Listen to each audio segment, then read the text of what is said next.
So, Keith, a little side note. I'd love just to, you were just talking about the idea of tithes, and you mentioned tithe, and you also said gift. Mm-hmm. A lot of people don't understand, but what's the difference between a tithe, a gift, and an offering, which we hear oftentimes? Yeah. So first and foremost, they're not interchangeable. Okay. They are three different words that often kind of get lumped together. Yeah. And just like with the first question, there's some nuance to it as well. And so as I share an answer on that, it's not about saying, okay, so I'm going to zone in on this one word and that's going to be my thing, and versus that one word. Tithe comes from the Bible. It's an Old Testament idea pushed on the people over and over again. They were reminded over and over and over again, tithe, tithe, tithe, tithe. It simply means tenth. Tenth, right. And so it means 10%. Again, if you've got a crop, you've got your grape harvest, you take 10% of your grape harvest, and that's what you give to the work of the Lord. Like that's what you're giving. So that's what that means. It's just simply tithe. So some people often will consider what they give to the church their tithe. Whatever the percent is, it doesn't matter, And so I don't, I don't want them to get tied up in that word. Right. But that's what a tithe is. Yeah. It is literally a tenth. Offerings. Now this is going to make some people panic. Maybe that's on top of your tithe, yes, right? So an offering is above where and you beyond. have taken your tenth, because really in God's economy and and a lot of people will want to debate Old Testament versus New Testament, Old Covenant, New Covenant, and that's an understandable thing, and I'm not going to be the one that tells people it's got to be a tenth because it said it in the Old Testament a tenth, so you have to do a tenth. Now, when God, through some of the writers of the New Testament, make it feel like it could be a tenth, or it could be a whole lot more. Yeah. Right? Like it's what you have chosen to do to you bless. decided in your heart. Yeah. A proportional And so amount. one of the things that I think matters between a tithe and an offering is some people can get stuck on the tithe and have given, and even if they do it faithfully, they give 10%.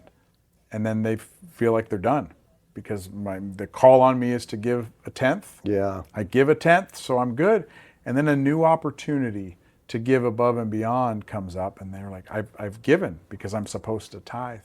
And it's an interesting thing because I think it's kind of neat if you can keep that going and find the different ways to offer above and beyond. And there's lots of different ways to do that, right? So it's not, the church is a great starting place for your tithes and your offerings, right? It really is about the work of the Lord. Yeah. But we've been in so many situations where there's like a child sponsorship push, and we go, okay, guess we're making an offering here too. There's an offering. Yeah. Good. Okay. And that's an offering. Yep. It's not a tithe. Right. It is. And I know some people will say, and again, there's some semantics to it. I want to make sure it's about the heart and not the morsels or the little details of it, where they say, can I use some of my tithe for this or that?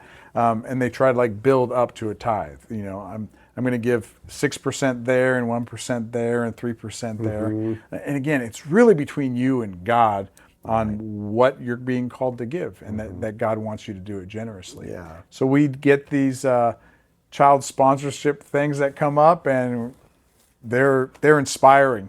And so my wife and my daughter were at a concert a couple weeks ago, and we have 2 new sponsorship children now, and just kind of an interesting thing. So that's an offering. Now, sometimes within the church, there will be a special call. Yes. This past year, we looked at doing a 30th anniversary celebration, and we wanted to hit a few different things to launch us forward into the next 30 years. That's an offering. That's another opportunity. We make calls out periodically to sponsor students to go to summer camp, and we do a Hume Scholarship Fund. That is an offering. We need to get some new carpet in the room, and it's not in our budget, and so we make a special ask for that, and people say they would like to give towards that. Those are all offerings. Above and beyond. And then gifts is how we use it today. Like a gift is where you just want to bless. Yeah. And so you just give. Yeah. Gifts can be given in any circumstance, in any location. You can give to, as I said, I've done some gifts for some family members lately that needed something. Yeah. And so I gave them a gift. Yeah. It's not an offering, Right. right? Like it's not presented in the same way. It doesn't come out of the same, or doesn't go toward necessarily like the official work of God. Now, obviously, loving people and caring for them is, Yes. but it's me just wanting to bless somebody. Yeah. And so that can be done in so many ways. You can send people gift cards. That's a gift. Yeah. Send them out to dinner. That's a gift. You could help them pay their bills. That's a gift. But again, the three we use in different ways. And we've had some people even give gifts to the church, Right. where they just, again, it's more about the approach and the understanding from their side, where they're just like, I'm just feeling like I need to give something. But again, it's not for a specific purpose. It's just, we want to be, faithful and generous and honor God. And so there's a gift. So there's some slight differences. There's some big differences. But really the whole idea is when we use the words, it's to paint a palette, there's a full picture of different ways in which God can use your resources, your financial resources Your specifically, financial, to make a difference. Yeah.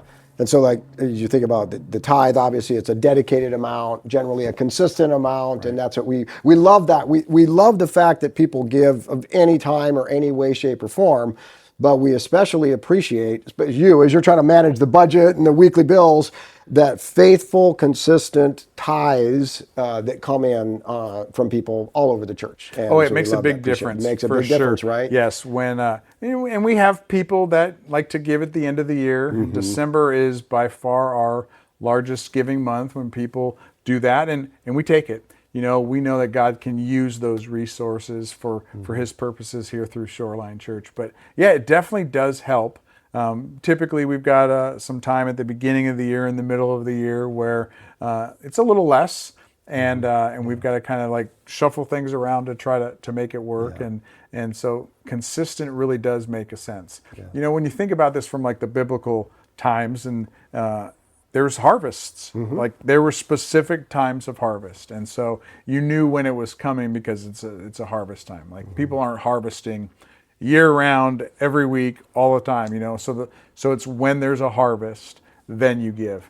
And for us, I really do believe that our harvest is when we get paid. Yeah. And so, sometimes for some of us, it's when we sell a business, we get something. Yeah. In fact, that just happened in the last week, that I received a gift that I hadn't really expected. And so I reached out to the donor, and they said, yep, we sold some assets. And so we wanted to give 1/10 of the proceeds to the church. So they What a gift, right? Yeah. It's a tenth, but it's a gift too. So it was both a gift and it was a tithe. Picture. Yeah. And so sometimes it's going to be infrequent and based upon that. But really, I do like the idea of looking at when we are paid is when we are reaping the harvest, and that subsequently that's when we would give. Yeah, I think a great passage for somebody if they want to read about gifts, tithes, and offerings. Actually, 2 Chronicles 31, King Hezekiah's story, and it's when they're rebuilding the temple and they're reinstituting worship, and they're starting to make sure that the Levites get their portion of the gifts. But in verse 12 it says, "Then they faithfully brought in the contributions, tithes, and dedicated gifts." The contributions would be the offerings.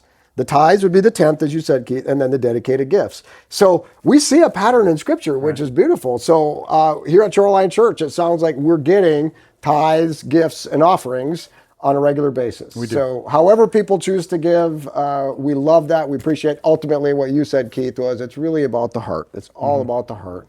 It's about trusting God in that. So, Keith, thanks for answering not just one, not just two, not just three, but multiple questions about finances. And again, finances are some of the toughest questions. And if somebody, one final question, if somebody has questions about giving at Shoreline Church, where did they start? The best place to go is just send an email to us. Okay. finance@shoreline.church, and one of our team will get back together with them and help them out with that. Okay. All right. Well, thanks for asking your questions. We hope you've got more questions. maybe not related to finance, but if so, we'll bring Pastor Keith back in. We'll unpack those. But please send in your questions to info@Shoreline Church. God bless you, and we'll see you on Sunday.